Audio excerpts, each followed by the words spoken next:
भोला अपने बड़े भाई और बूढ़ी माँ के साथ एक बड़े से घर में रहकर अपना जीवन यापन कर रहा था। भोला की पत्नी छाया थी और हरीश की पत्नी सुमित्रा थी। भोला अपने नाम की तरह सीधा साधा और भोला भाला था। वही हरीश चालाक और लालची किस्म का व्यक्ति था। बढ़ती उम्र के चलते कमला की तबीयत खराब रहती थी। एक दिन अचानक कमला की तबीयत बहुत ज्यादा खराब हो जाती है। उस समय कमला की दोनों बहू और दोनों बेटे पास में ही खड़े थे। अरे माँ, अब तो जायदाद मेरे नाम कर दो। पता नहीं आप कब भगवान को प्यारी हो जाओ। अरे क्या भैया, यहाँ माँ आखिरी सांसें गिन रही हैं और आपको अभी भी जायदाद की पड़ रही है। ये सही समय नहीं है भैया। अभी तो केवल हमें माँ की सेवा करनी चाहिए। तो ये बात कब करें देवर जी? माँ जी के मरने के बाद? और आप क्या चाहते हो कि हम सदा माँ जी के मोहताज रहें? वैसे भी इनके मरने के बाद ये जायदाद हमारे नाम हो ही जाएगी। इससे बढ़िया अभी ही हो जाए। आखिर हम भी अपने बच्चों से भीख थोड़ी ना मंगवाएंगे। बस करो तुम लोग, जाओ पहले वैद्य जी को लेकर आओ। हाँ माँ, माफ करना, मैं अभी वैद्य जी को लेकर आता हूँ। मैं भी साथ चलती हूँ आपके। भोला और उसकी पत्नी दोनों वैद्य जी को बुलाने जाते हैं और इधर सुमित्रा और हरीश कमला के पास खड़े होते हैं। बेटा जा, प्यास लग रही है, जरा एक गिलास पानी तो लेकर आ। तभी हरीश की पत्नी बोलती है, ठहरिए, देखिए आप ये घर चुपचाप से हमारे नाम कर दीजिए, नहीं तो मैं खुद आप पर टैटू दबा दूंगी।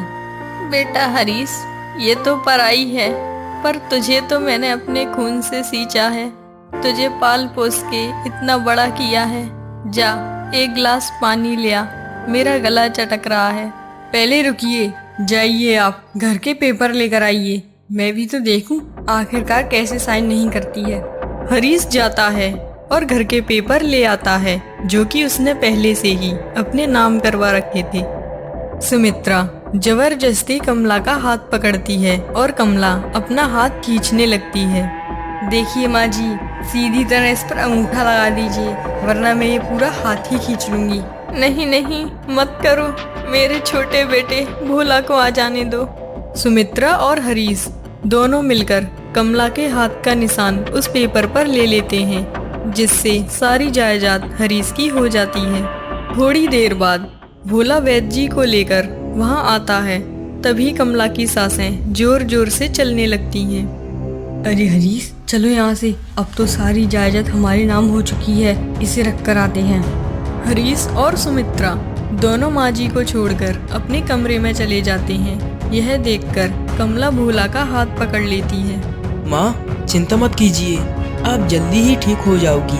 देखिए, मैं वैद्य जी को भी लेकर आया हूँ। बेटा भोला, अपना कान मेरे पास लाओ। भोला अपना कान माँ जी के पास ले जाता है।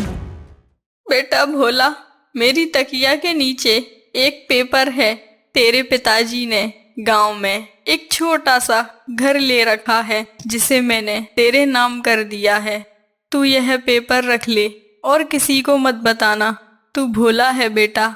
मेरे मरने के बाद ये लोग तुझे घर से निकाल देंगे, तब तू बहू छाया के साथ वहां रहने चले जाना। इतना कहते ही कमला की मौत हो जाती है। छाया और भोला दोनों रोने लगते हैं। भोला तकिए के नीचे से उस पेपर को निकाल लेता है। देखते ही देखते 5 दिन बीत जाते हैं। भोला और उसकी पत्नी घर में अकेले होते हैं।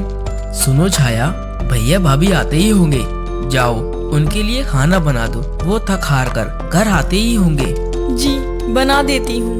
थोड़ी देर बाद ही हरीश और सुमित्रा घर आते हैं। भैया आइए, साथ में खाना खाते हैं। बहुत दिन हो गए हैं हमने साथ में बैठकर खाना नहीं खाया। भाभी आप भी आइए ना। बस कर भोला, मुझे पता है तूने इसमें जहर मिलाया है, जिससे हम खाकर मर जाएं और ये पूरी संपत्ति तेरे नाम हो जाए। नहीं नहीं भैया, आप गलत सोच रहे हो। खैर जाने दीजिए भैया। मैं सोच रहा था अपन दोनों मिलकर पिताजी की जमीन में खेती किया करेंगे। तभी हरीश और सुमित्रा जोर जोर से हंसने लगते हैं। अरे भोला, तू कौन सी खेती की बात कर रहा है? माँ ने जाते वक्त सारी संपत्ति मेरे नाम कर दी। ये देख माँ जी के अंगूठे के निशान। अब ये सारी जायदाद और संपत्ति का अकेला मालिक मैं हूँ। इतना सुनते ही भोला और छाया के पैरों तले जमीन खिसक जाती है। नहीं नहीं भाई, ऐसा नहीं हो सकता।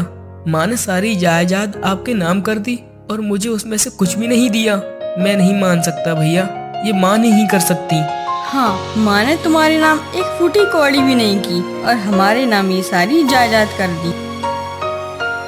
नहीं नहीं भैया, जरूर आपने कोई छल किया होगा। माँ ऐसा कभी नहीं करती। जरूर माँ ने बोला होगा कि तू अपने छोटे भाई का ध्यान रखना, तभी उन्होंने आपके नाम सारी जायदाद की है। भोला, तेरी गलत फहमी है। मैं तेरा क्यों ख्याल रखूंगा। हरीश भोला को धक्का देकर बाहर निकाल देता है और यह देखकर छाया रोने लगती है। भैया आप ये क्या कर रहे हो भैया? पहले तो हम साथ साथ रहते थे, पर अब आपको क्या हो गया है? हमें क्यों बाहर निकाल रहे हो? जेठ जी, भले ही आप सारी जायदाद रख लो, पर हमें इस घर से मत निकालो। इसमें माँ जी की यादें जुड़ी हैं। भैया कहाँ जाएंगे हम? और छाया को लेकर कहाँ फिरूंगा मैं?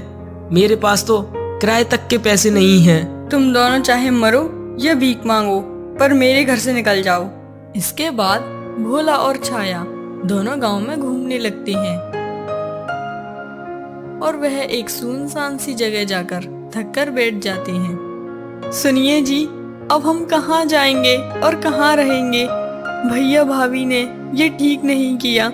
मेरे भोले भाले पति को भोला समझकर उसकी सारी जायदाद हड़प ली। उसे मेरी हाय लगेगी। तभी भोला वही पेपर अपनी जेब से बाहर निकालता है। ये क्या है? माँ ने जाते वक्त मुझसे बोला था कि ये पेपर अपने पास रख ले, और हाँ, इसके बारे में किसी को मत बताना। तो फिर जल्दी से इसको खोलकर देखिए, क्या है इसमें? बेटा, यह घर के पेपर हैं जो कि गांव में हैं।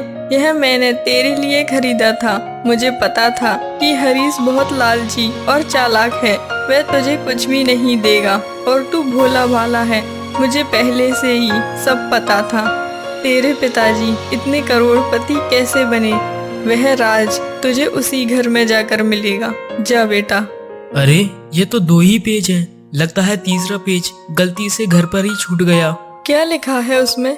छाया, पिताजी का पुराना घर जहाँ पिताजी रहा करते थे, उन्होंने ये घर अपने नाम किया है। चलो हम वहीं चलते हैं। वह दोनों गांव जाते हैं और कमला के पुराने घर में रहने लगते हैं, जो कि बहुत बड़ा था।